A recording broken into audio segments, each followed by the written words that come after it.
The Dogg family had been eagerly anticipating this vacation for months. Calvin Broadus, better known as Snoop Dogg, had been juggling his legendary rap career, business ventures, and various public engagements, leaving little time for leisure. His wife, Shante Broadus, a savvy businesswoman and philanthropist, was equally busy with her work managing their family empire and running charitable initiatives. They finally decided to press pause on their bustling lives to reconnect as a family.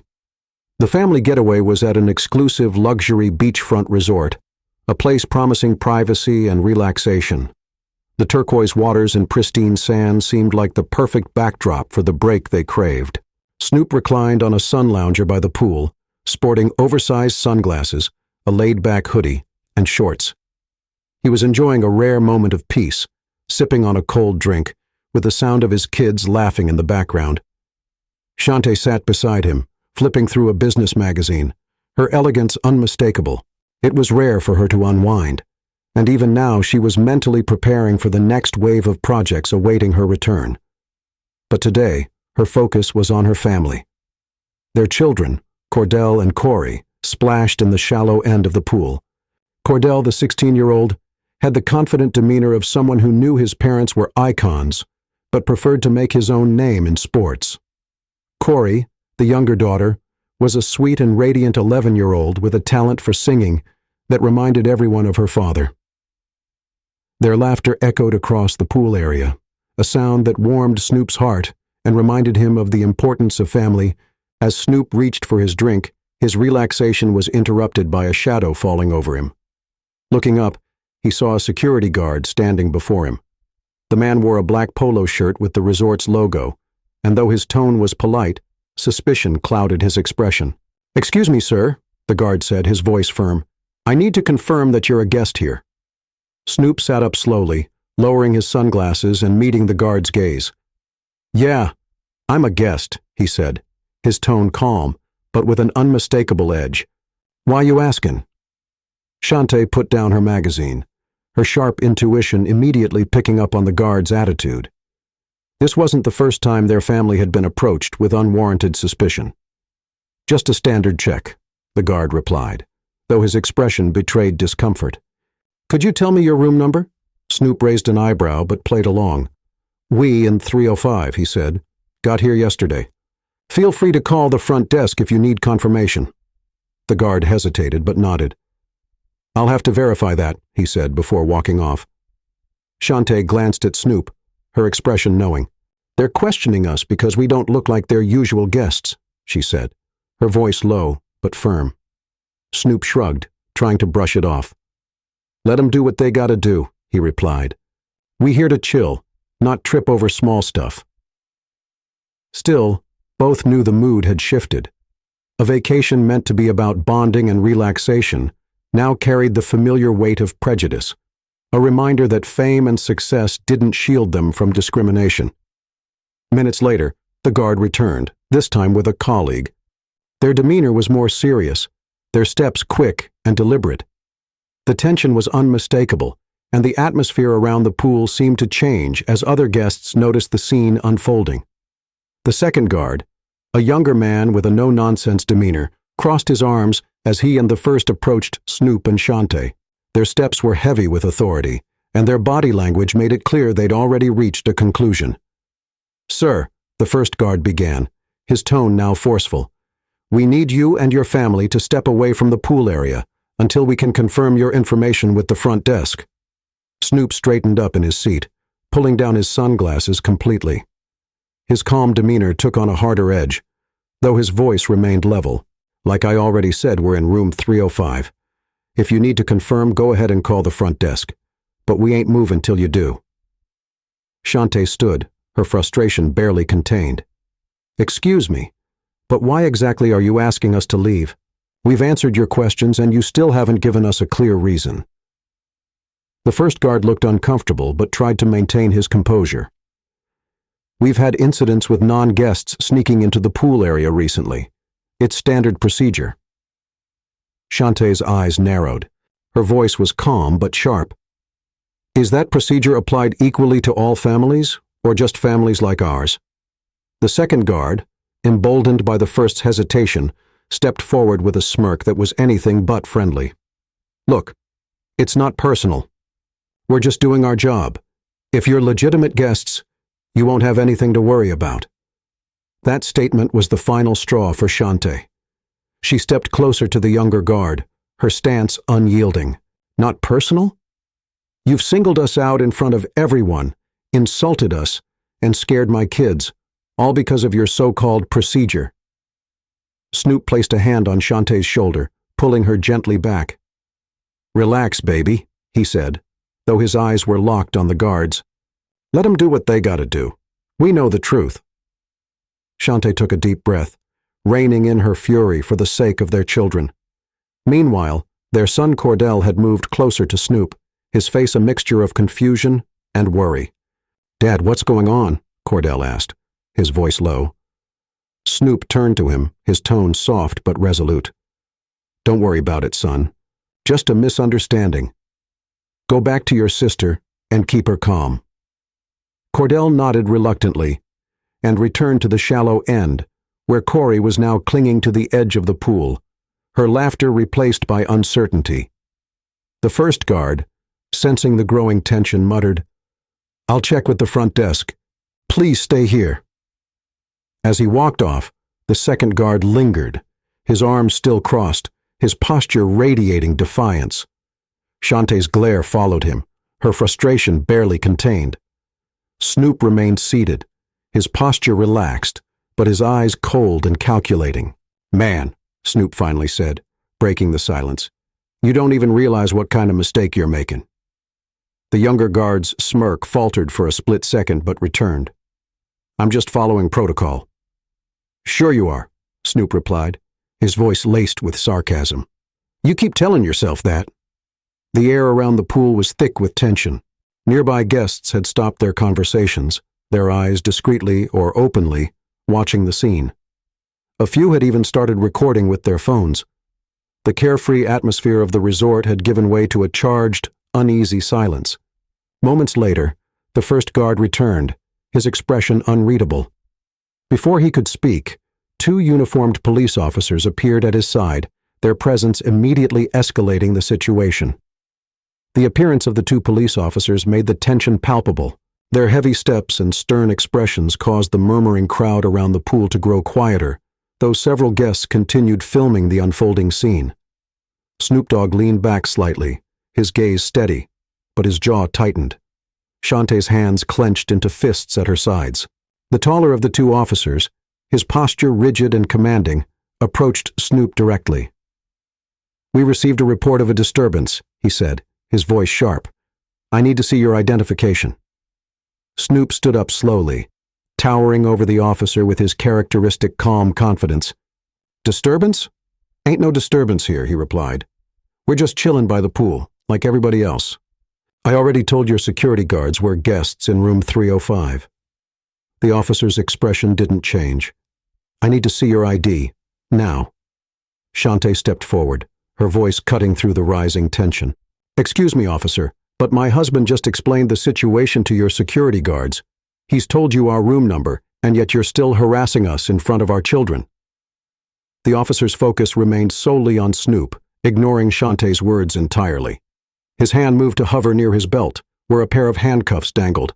"Sir, I won't ask again. Show me valid ID, or we'll have to follow protocol." Snoop reached into his pocket slowly, deliberately, and pulled out his wallet. He held it up, flipping it open to reveal his identification. "There, you got your ID. Now you want to explain why you're wasting everybody's time harassing a family on vacation?" The officer took the ID but barely glanced at it before tossing it back. "We'll see about that. Until we confirm your status as a guest, I'm going to need you to leave the pool area." Shantae couldn't hold back any longer. She stepped closer, her voice trembling with rage. "How dare you treat him like this? My husband is a world-renowned artist, and we are paying guests at this resort. You have no right to humiliate us like this." "Ma'am," the shorter officer interjected, his voice oozing condescension. "If you don't step back, we'll be forced to detain you as well." "Detain me?" Shantae's voice rose, echoing across the pool. "For what?" Defending my family from your baseless harassment? The taller officer, ignoring Shante entirely, locked eyes with Snoop. I'll give you one last chance. Comply, or we'll have to take further action. Snoop looked at his wife, then at his kids. Corey was now clinging to Cordell, her small hands gripping his arm as she stared wide-eyed at the unfolding scene. Snoop let out a slow breath, his voice low and steady. Y'all making a big mistake, but I ain't gonna let my kids watch this get uglier than it already is. Without resisting, he placed his hands behind his back. The taller officer stepped forward and snapped the handcuffs onto Snoop's wrists with unnecessary force. The click of the cuffs was sharp and final, cutting through the heavy silence. "Daddy!" Corey cried out, breaking into tears as Cordell held her tightly, his own face a mask of confusion and anger. Shante moved forward again, her fury boiling over. "This is absolutely unacceptable. You're arresting my husband in front of our children for no reason." She pointed directly at the officers, her voice cutting through the gasps of the watching crowd. "You better believe I'm going to make sure you regret this." The younger officer smirked, his defiance only fueling Shante's anger. "Ma'am, calm down," he said mockingly. "We're just doing our job." Shante's eyes blazed. "Harassing a black family on vacation is your job? Handcuffing my husband without cause is your job?" The crowd's murmurs grew louder, and more phones were raised to record the scene. The officers seemed to sense the growing disapproval from the onlookers, but they held their ground. Snoop, despite the cuffs on his wrists, remained calm. He looked over at Cordell and Corey, his voice soft but firm. "It's all right, kids. Don't be scared. Daddy's gonna handle this." Shante stepped closer to the officers again, her voice now commanding. "Release him, right now, or I will make sure the world knows exactly what you've done here today." The taller officer hesitated, glancing at the crowd around them. It was clear that the situation was spiraling out of control, but his pride kept him from backing down. The tension reached a boiling point as Shante stared down the officers, her voice unwavering. "Release him now," she demanded again, her words sharp and unyielding. Around the pool, the onlookers whispered louder, the hum of disapproval growing. The taller officer remained defiant, but the younger one, who had smirked moments earlier, looked visibly uncomfortable. The phones aimed at them, capturing every second of the unfolding drama, were starting to shake their confidence. "Ma'am," the taller officer said finally, his tone now strained, "we're following procedure. Your husband was uncooperative." "Uncooperative?" Shante's voice rose, cutting through the murmur of the crowd. "He told you exactly what you needed to know. This is not about procedure. This is about your biases. And let me tell you something. Those biases are going to cost you dearly." Just as the officer opened his mouth to respond, the resort manager appeared, rushing toward the scene with a harried expression. The man, dressed in a crisp white shirt and navy slacks, looked pale as he surveyed the situation. His eyes darted from Snoop, standing calmly in cuffs, to Shante, who exuded a force of barely restrained fury. "What is going on here?" the manager asked, his voice tinged with panic. He looked at the officers, who suddenly seemed uncertain. "These officers have crossed every line imaginable," Shante said, her voice like steel. "They harassed my husband, terrified my children, and humiliated us in front of everyone here. We are paying guests, and this treatment is beyond unacceptable." The manager's face fell further as he turned to the officers. "Is this true? They're guests here?" The taller officer shrugged, his voice defensive. "We're verifying their status. They didn't cooperate." "Didn't cooperate?" The manager's voice wavered as he processed the scene. "That man in handcuffs is Snoop Dogg. Do you understand who you just detained?" A ripple of recognition spread through the younger officer's face, and he stiffened. The taller officer, however, only blinked, his jaw tightening as he tried to maintain his composure. "We were just doing our job," he repeated weakly. The manager stepped closer to Snoop, his expression apologetic, but also deeply embarrassed. "Mr. Broadus, please, allow me to fix this immediately. Officers, release him, now." The taller officer hesitated, clearly reluctant to admit defeat, but the younger one moved first, fumbling for his key. With an audible click, the cuffs fell from Snoop's wrists. He rolled his shoulders, massaging his wrists lightly but saying nothing, his calm demeanor intact. "Thank you," Shantae said icily, "but this is far from over." The crowd around them began to murmur again, their voices growing louder. One onlooker called out, "This is disgusting."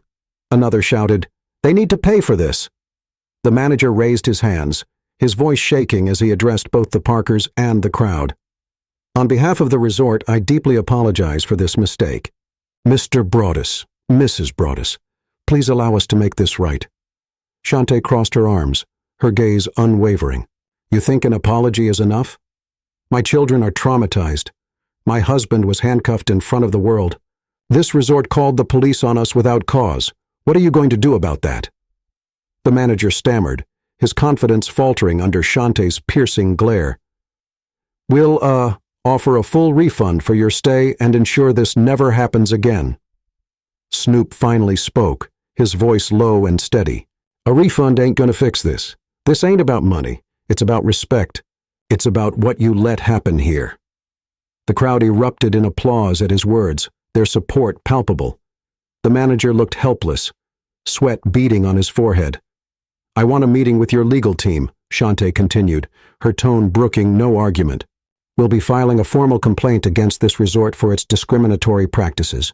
And as for these officers," she turned to the taller one, whose defiance had crumbled, "I'll make sure the world knows exactly what they did today." The taller officer finally spoke, his voice weak. "It was a misunderstanding." "No," Shantae interrupted sharply. "It was racism. Plain and simple." Snoop placed a hand on her shoulder, his calm presence grounding her fury. "We'll handle this, babe," he said quietly, his eyes meeting hers with reassurance. Then he turned to the officers and the manager. "Y'all done enough damage today. But trust me, this ain't over." The family gathered their belongings, Shantae holding Corey close while Cordell stood protectively by Snoop's side. As they walked away, the crowd parted, offering murmurs of support and words of encouragement. The resort manager stood frozen, realizing the gravity of the situation. For the Broaddus family, the battle had only just begun. As the Broaddus family left the pool area, the atmosphere remained tense, the silence broken only by murmurs from the crowd. Snoop, Shantae, and their children walked with quiet determination toward the hotel lobby, where they would confront the resort management more formally. Inside, the manager caught up with them, still flustered and trying to salvage the situation. "Mr. Broaddus, Mrs. Broaddus," he began, his voice trembling. "Please, let us sit down and resolve this matter. I understand that what happened was unacceptable." Shantae cut him off, her voice firm and commanding. "Unacceptable doesn't begin to cover it. My husband was handcuffed in front of our children, treated like a criminal, because of your staff's prejudice. This wasn't just a mistake. It's a systemic issue, and you're going to be held accountable." The manager's face paled further, and he gestured toward a private meeting room nearby. "Please, let's talk in here. We can resolve this without further incident." Shantae exchanged a glance with Snoop, who nodded. Together, they followed the manager, their children staying close. Once inside, the manager closed the door behind them, visibly nervous. He clasped his hands together, looking between the couple. "I want to assure you," he said, "that we take this matter very seriously. I'll personally ensure that all staff members involved are disciplined, and we'll review our policies to prevent something like this from happening again." Shantae leaned forward, her eyes sharp. "And what about the police officers you called? The ones who escalated this situation for no reason? How are you going to fix that?" The manager hesitated.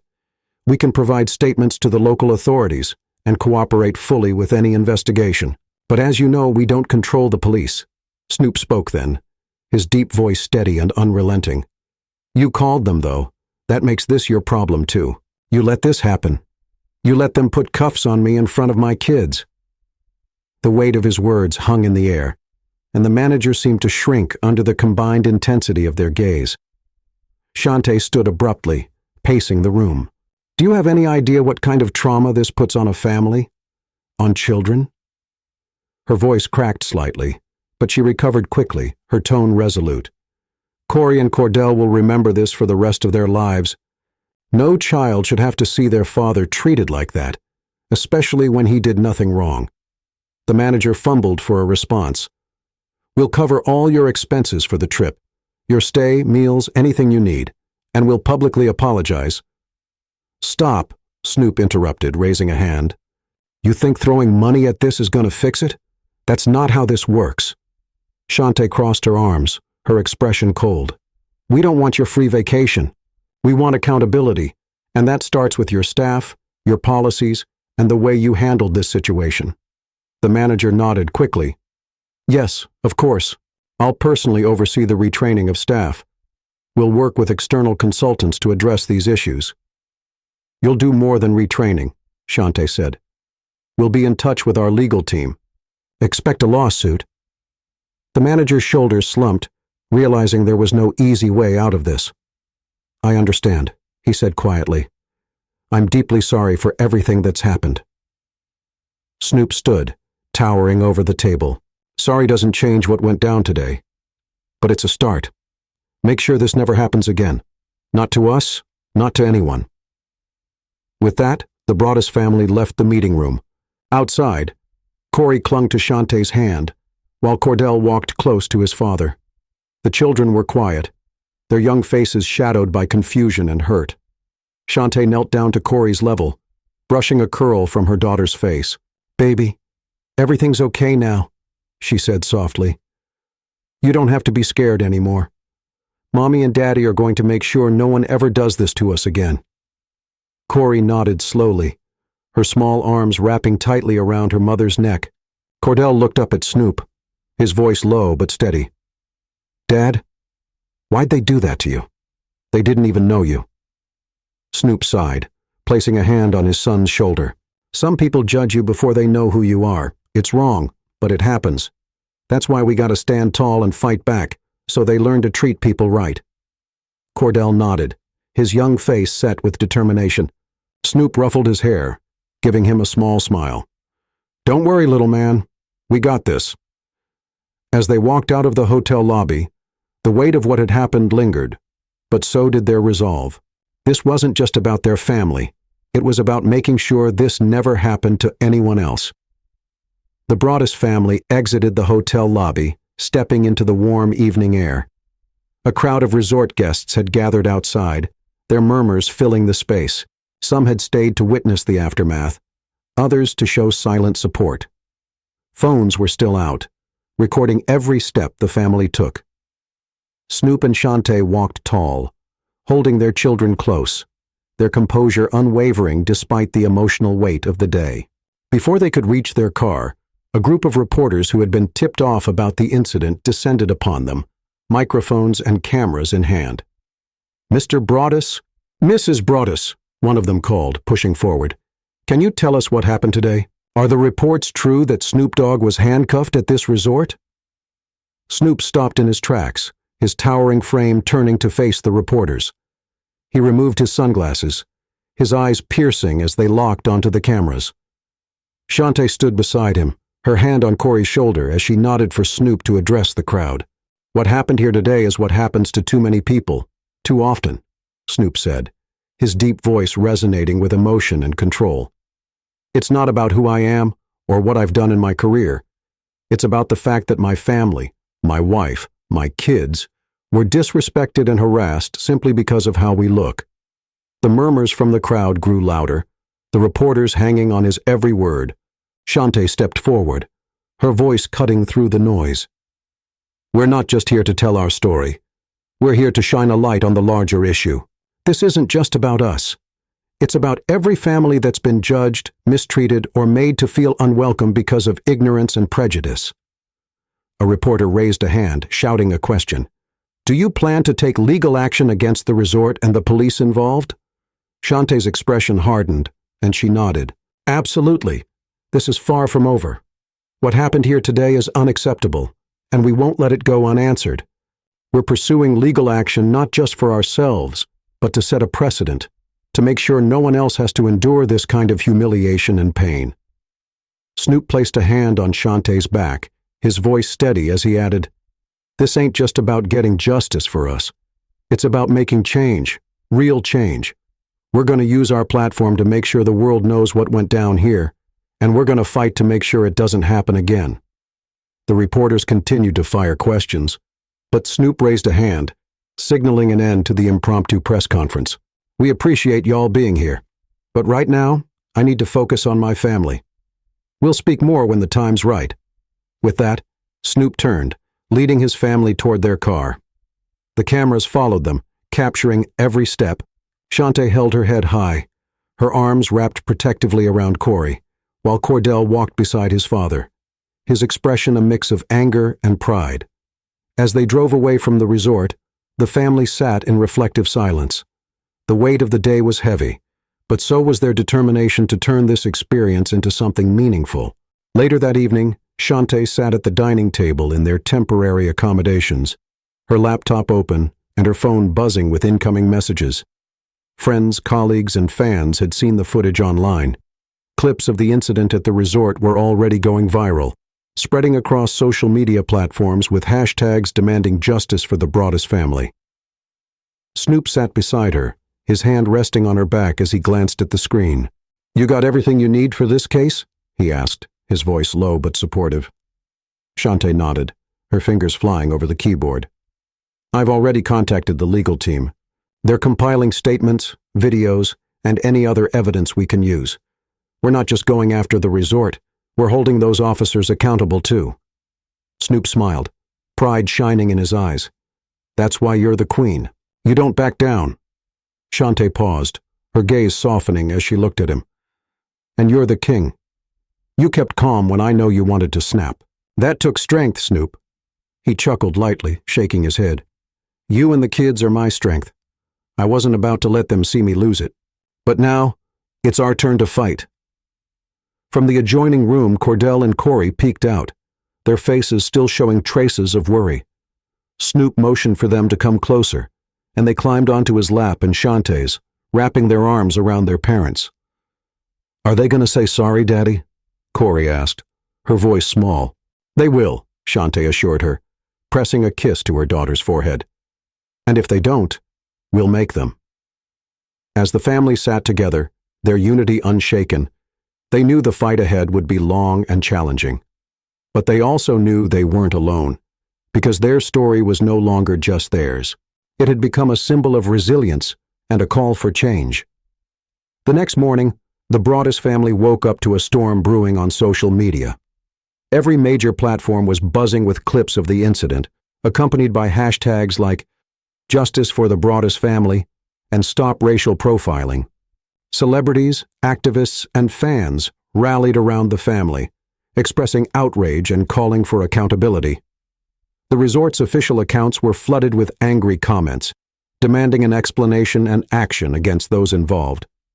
Shante, sitting at the kitchen table with her laptop open, scrolled through the countless messages of support. Some were from fans sharing their own experiences of discrimination, while others came from prominent figures pledging their backing for the family's fight.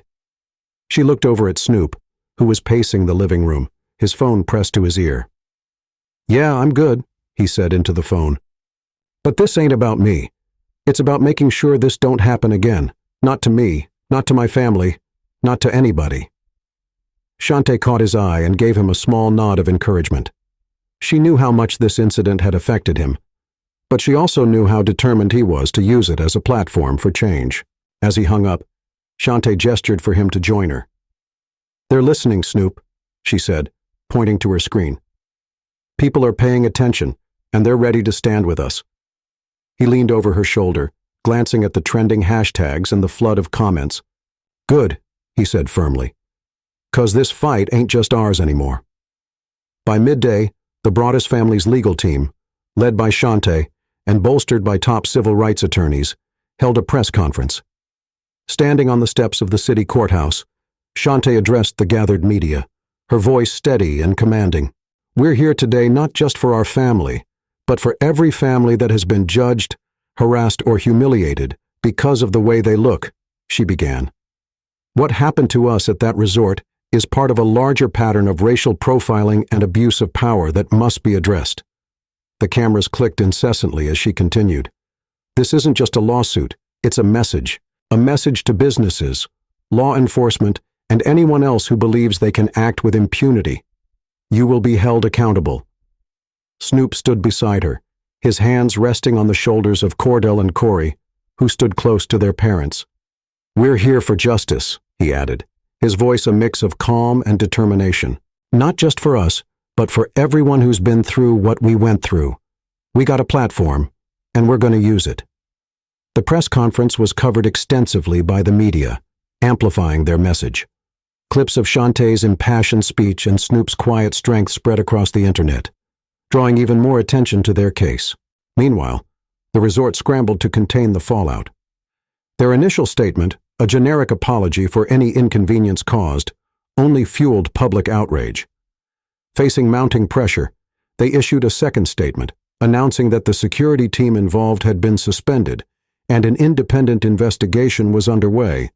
But for the Broaddus family, this was just the beginning. Shantae, with her legal expertise, knew how to navigate the complexities of the case, while Snoop leveraged his public platform to keep the spotlight on the issue. I ain't letting this die down, Snoop said during an interview with a major news outlet. People need to see what's really going on, and they need to know that we ain't backing down. As the days passed, the case gained even more traction. Civil rights organizations reached out, offering their support, while lawmakers called for broader discussions about racial profiling and bias in law enforcement and hospitality industries. The incident had become a catalyst for a larger conversation, one that Snoop and Shantae were determined to lead. Back at home, Cordell and Corey began to process what had happened in their own ways. Cordell, ever curious, asked Snoop endless questions about the fight for justice and what it meant. Snoop answered patiently, wanting his son to understand both the struggle and the importance of standing up for what's right. Corey, still shaken, found comfort in her mother's arms. Shantae made sure to reassure her every day, reminding her that their family's strength was unshakable. We're going to make it through this, Shantae told her children one evening as they sat together. Because we have each other, and because we're doing what's right,